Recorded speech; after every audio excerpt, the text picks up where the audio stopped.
And he put out his hand to him and said, "It is my pleasure, be clean."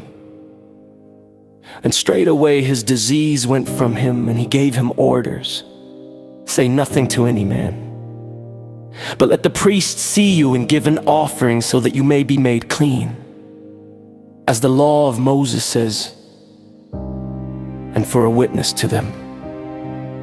But news of him went out all the more in every direction, and great numbers of people came together to give hearing to his words and to be made well from their diseases. But he went away by himself to a waste place for prayer. And it came about that on one of these days he was teaching, and some Pharisees and teachers of the law were seated there, who had come from every town of Galilee and Judea and from Jerusalem. And the power of the Lord was with him to make those who were ill free from their diseases.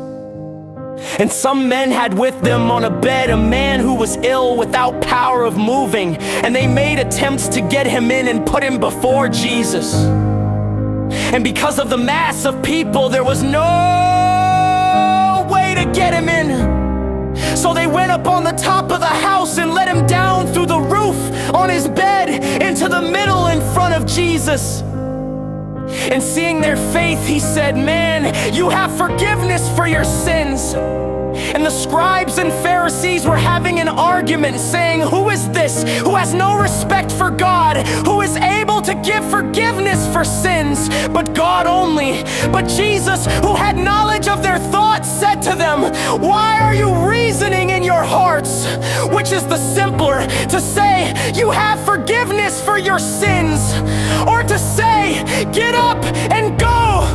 But so that you may see that on earth the Son of Man has authority for the forgiveness of sins." He said to the man who was ill, "I say to you, get up and take up your bed and go into your house."